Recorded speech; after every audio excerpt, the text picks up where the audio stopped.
we talk about journalists snitching on people, but let's talk about the real creepy 1984 stuff. Yes. This next story is from Fox 13. Teen daughter turns in family for taking part in Capitol insurrection. They say an 18-year-old girl outed her own mother, uncle, and aunt for taking part in last week's U.S. Capitol insurrection that left 5 people dead. Helena Duke posted images to Twitter of her mother, Therese, inside the Capitol on January 6th. Hi, Mom. Remember the time you told me I shouldn't go to BLM protests because they could get violent? This you? Tweeted Duke. Dear God. In a video on one of her daughter's tweets, Therese Duke could be seen arguing with a police officer. Another tweet featured photos of all 3 of her family members inside the Capitol along with their names. Hi, this is the liberal lesbian of the family who has been kicked out multiple times for her views and for going to BLM protests to care what happens to me. So, because she has little in the way of financial help from her family, Duke has set up a GoFundMe account that has already raised $40,000. Oh my gosh. I didn't even know that part of the story. Okay, that made it way. Hold Making me on. mad. Can we do an inflationary comparison between 30 pieces of silver and $40,000? Yep, that sounds about right. At the moment, I have no idea how I will be paying for college, as I have little financial support. I have a dream of one day becoming a lawyer, but I need help to get there. She does, yeah. I hope to attend college and then go into the Peace Corps. She wrote on the donation page. Bravo! You have lost your mother, but you've made $40,000. Hope it was worth it. Yeah. Well, let me say something. Look, people should not have been storming the Capitol. Nope. You know, and these people who committed the crimes, and you know, we saw people die there. They need to be held accountable. But there's something particularly twisted about turning in your family and then raising money off of Out it. of it, yeah. If she called the FBI privately Yeah. and said, I know who that is, oh my God, that's still kind of like, man, it's a tough question, but you blood is thicker than water. There are challenges, though, of sometimes doing the right thing and holding those within your own groups and your own family accountable when they do something very seriously wrong. It's another thing to post on Twitter, hey, look, that's my mom. Yeah. Give me money. Uh-huh. Welcome to a brave new world. Well, more like 1984. Yeah. Sorry. What's your thoughts on this, Luke? I know you've been 1984 man. So Yes. yeah, I want your thoughts first. Luke broke. Yeah. He just Yeah. like Oh gosh. Short circuit right there. Looks like That's I my told you so. reaction. Yeah, looks like I told you so. I'm far beyond. I told you so. I've been there a couple weeks ago. It's Sighing. more like, yeah, okay. I think social media also gives you a false sense of community, a false sense of acceptance. It all goes along with the trends, and I think it's fair to say that this person wouldn't do this if she wasn't incentivized to get likes and tweets and responses. Now, of course, it's also fair to say we don't know the exact relationship they had with their mother or their father, so it's not that we can't judge here because we don't know what happened back and forth. But for it to end up at this stage where it's this public and this nasty, and the media celebrating it by highlighting it and talking about it, and this being incentivized in the algorithm, it's something that's awfully wrong in my opinion. It is the twisted nature of social media and the current media ecosystem. Look at what happened with what's her face's daughter, who's Kellyanne Conway. Kellyanne Conway. Oh, Yeah. wow. TikTok kid, yeah, the TikTok Yeah, kid. her daughter is like saying a bunch of private family stuff, and the media is basically getting off to it. Yeah. And it's like, dude, first of all, I got to be honest. I look at George Conway and Kellyanne Conway, and I'm kind of like, is that real? That's upsetting, yeah. No, is Yeah. that real? Yeah. Is this like reality TV? It's like Big Boss, yeah. No, like Yeah. they're a married couple. One's anti-Trump, one's pro-Trump. Sounds like a sitcom. Yeah, it really is, huh? He's hating Trump and she's loving it. It's the Odd Family. And their daughter is like, and I have to post on TikTok. Yeah, she's making TikToks like, yeah, Corvette. No, but how it's like, I find it creepy that this kid can get on social media, and the big news companies Are celebrating this. they're salivating. They see this young girl. That She's gets she was like clicks. 15 years old. Yeah, she was. Like also like thinking from their point of view, like the kid's point of view, to what Luke said, it's like the sense of community they get from social media is way more important than their own family. Yeah. Which Sad. I think is like the sadder and the more grave part. Like in no world I would like think about the fact that, oh, Twitter can replace my family, let alone the fact that I would make money off of it. Yep. So like Well, that's that's the it. more concerning part. It's the GoFundMe, it's the PayPal post, it's the raising money. yeah. It's the That- interviews that she gets with these media hits. I think she already did an interview with like Good Morning America. Oh my so With the girl who turned in yeah, her family. Yeah. So she's already going big. So She got clout I want now, to say yeah. is I'm And they're gonna cheering be for speaking her. for the They're cheering Latinos on for this her. one.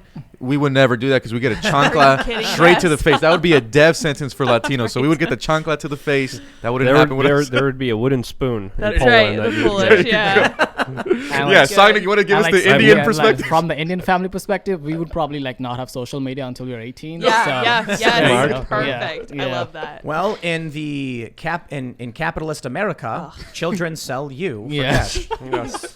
Well, that's what it is, though. The only reason she was willing to do this is because she knew she could make money. Oh yeah. $40,000. That's a lot of money. Wow.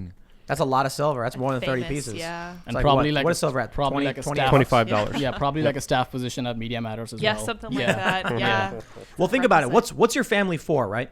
I mean, first of all, they're your Yeah. family. You care about them. They set but, you straight. But the point of the reason why we developed social bonds as like people in society is that we survive when we Exactly. stick to our families. Now, here's this young woman who's found a better way than her own family. See, what's her parents? What are they really going to get for her? She has a place to stay. If she's ever kicked out, she'll never be homeless. Yeah, but if she sells them, for 40,000 pieces of green paper, she gets $40,000. That's more than her Pretty good family deal. could offer. Think about this. If protecting your family provides certain resources for you to survive and selling them out provides more, you can see what some people are willing to do to get that. Right. That's twisted stuff, man. This is I mean, But it's a big part of what we've seen with like Black Lives Matter wanting to disrupt the nuclear family. Yeah, It is exactly. all good for that ideology. Your cause is central to whatever you stand for. Like, it doesn't matter like your close ties, it doesn't matter what your family is, it doesn't matter your principle. If you're for this cause, nothing else matters. Well, in 1984, the fictional book, they indoctrinated the children to be the snitch Exactly, squads, yep. making sure that they would get all the adults in trouble for wrong think. And when you look at the parallels, I mean, I think there's some. I mean, I don't want to be hyperbolic. Obviously, there's not an exact comparison, but there's definitely a slippery slope that we're heading towards, especially giving all of our power up to these tech billionaire giants that are unaccountable, do whatever they want, and control the sphere of conversation. But not only the conversation, also thought. When you have that important aspect of controlling what people can and cannot think, what they can and cannot see, you have emperor godlike powers that could influence children in the most awful, listen, forgiven let me- ways that you can't even imagine. What do you think? What do you think Jack Dorsey thinks? Like, if you were to go to him and say, Jack, children are turning in their parents for money because of what you built. Do you think he would care? I don't think he No. sees that though. Yeah. I don't. No, I don't I'm saying, think, like, if you said it to him, do you think he would care? no. I don't think so. I don't think we'd care. I think No. he'd be like, well, He'd act like he people cared. can Yeah. say whatever they want, and we discovered Twitter, we didn't invent it, so it's it may be unfortunate that they did this. That's the thing. Like, he pretends that it's still a platform. Like, when it comes to matters like this, but like when it comes to matters like people on the right saying about things, like then he becomes a publisher about it. But then Exactly. I won't allow like things to like stand in my way. It was, I think I could be wrong, but I'm pretty sure they said they discovered Twitter. They didn't invent it. Oh, So exactly. Yeah, weird. they fell They- upon it. Exactly. Yeah, they were talking about how people started developing a culture on Twitter. Like the Yeah. idea of the @ symbol was created by users who were trying to make it so when you'd search, you could at someone's name, and the hashtag was originally so that if you wanted to find the conversation about it, if you search for just the word, you'll get everything. If you search for the hashtag, you get conversations. Just with the hashtag. conversations, yeah. So then Twitter's like, oh, we'll incorporate this. Before you could click the retweet button, people would just copy and paste and then put RT and then colon. Oh, I remember remember those that. days. Yeah. Or and they would do MT for modified tweet. I remember that because as far as since I've used Twitter, they've always had the retweet function, but people still did RT and MT to like share things. And there's also like Instagram still doesn't have this stuff. So their perspective is, we didn't do it. Don't look at us. We have no responsibility to the destruction of the human mind and human society. Or they like it. I mean, look, if you want to reshape a society, you need to break it down first. And that's happening. Whether it's intentional or not, I'm sure there are people sitting back and be like, it's a good thing. Let it fall apart. I know for a fact many far leftists have been talking for some time about tearing it all down so they can rebuild anew. We're down with the old, and then they can make their new Like a glorious secular utopia. heaven. Yeah. Well, whatever they think is going to happen. Yeah. But there's a funny comic. You ever see that? You ever see those comics where it's the guy and he says, "Oh no," all the time? Yeah. There's one where he's like in his room and he's like, "I want things to be different." And the next one is him smashing everything with a baseball bat. And the next one is everything destroyed and he goes, "Oh no." Different from what? Yeah. Yeah. Right, exactly. Different from So you what? get these Wow. people who go out and they're like, "I want things to change." Okay. Smash fires, and you're like, "Congratulations, you got change," and now it sucks. Yeah, like a mother-daughter relationship. Like, that's gone now. Like, what's gonna be like Thanksgiving for that kid now? Jeez, yeah. They don't care because they Yeah. have their No. dopamine hit and they have their Exactly, yep. GoFundMe. But I'll tell you something. She's going to be an adult and she's going to have no family. Should be all low. And Yeah. she'll be in like an old folks home. You know what's really going to be interesting too about all this? Our parents can rely on us, but millennials aren't having kids anymore. Nope. Like the birthing rate's like gone for millennials. It's Where like a- where are all these millennials going to do when they're older? You know, look, these average people are going to find themselves with limited or no savings. That's one of the reasons. Yeah, why they're- millennials don't even own anything already. They're not going Right. to own anything. You know what the average net worth of a 28-year-old is? This is outdated. It was from a year or two ago. Negative $1,000. Wow. You know what the average net worth of a 30-year-old is? 40 grand. $1,000. Oh boy. Oh, Wow, And that then was from off. there, it goes up to like 12,000, and then Okay. 33-year-old is like, you know, And we're just 30,000. talking about the states, right? Yeah, in the States. okay. It's old data, and my numbers aren't completely accurate, but it's like around 30 is when they finally get out of debt and start accruing wealth. Wow. Yeah. So these people, they're not having kids, they're not having families, they're not making money. They're I in can understand debt. why they're They don't angry. own anything. They don't own Yeah, anything. don't They're own renting. property. And they're going to be 80 years old renting. And then they're going to be like, I put my pants. And there's not going to be anybody to help them.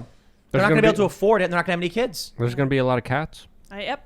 Yeah, but is the cat going to wipe your butt? Probably not. Is the cat going to help you in your wheelchair down the stairs? No, they will eat you. Take you out to to get breakfast? Or are you just going to sit there wasting away? And another factor too, Tim, I think what we're seeing with this pandemic and something that we've already been seeing with the millennial trend is we're actually going to see less families with the millennials. So we're not going to have that structured family, mom and dad at home working and just having that. I think we're not even going to have that. So I would expect as we kind of keep going on that crime is going to keep going up, divorce is going up. Maybe people are getting married less, and the whole family structure in America just seems like it's becoming like this old idea now. Now it's radical to be like, I want to start a family, and I want to have kids and stuff. That's just that seems radical now. It's And the insane. really we need it. The really scary part is there's a lot of undertones. There's a lot of propaganda subliminally, especially in Hollywood, incentivizing a lot of this stuff, trying to make it popular, trying to glorize it. But in reality, it's going to cause a lot of human suffering, and it's going to make a lot of people dependent and weak in a way that they could be taken advantage of by some of the same special I agree. interests, according to my own personal opinion, that will dive in on this forsaken person who's downtrodden by the ideas that they put out, that they benefit from that suffering. So we have to understand this is a big cycle so- that needs to be exposed. Let's think about these parents. This girl turns her parents and she makes 40 grand. What do they do now? They're excised from polite society. They're called terrorists. They're facing, they're probably going to face some kind of charges. They probably can't work again. I mean, Well, they're gonna have to. These people won't just cease to exist. No. They're gonna Yeah. need food. They're Yeah. gonna need access. I think there's talk about this collapse of the United States. I did a segment earlier. The people in China are flocking to buy this book that predicted the demise of the U.S. 30 years ago. What is a family to do if they've been removed from everything? They can't get jobs. They're going to find a way, and they're going to find their own parallel economy to make money. Cryptocurrency could maybe help. But that just leads us to this reality where you're going to have blue states saying, we don't want to work with you, and red states saying, it's fine. I mean, think about this. This woman's going to be able to go to Wyoming or West Virginia, find a job. They're going to be like, we like Trump too. By all means, come here and work. She's not going to be able to do that in New York City. true. So the Trump supporters and the Republicans and the right, the red states are going to become entrenched, and the blue states are going to become entrenched. And if you're a Trump supporter and you live in New York, you're probably already gone. Yeah. So we're seeing the ideological divide is getting worse geographically now, and we're probably getting to that point where things are going to fall apart. Thanks for checking out this clip from the Timcast IRL podcast. We do the show live Monday through Friday at 8 p.m., so come back to check us out when we go live. Don't forget to subscribe, hit the like button, hit the notification bell, and we are also available on all podcast platforms for free if you want to listen to us there. Thanks for hanging out, and we will see you all next time.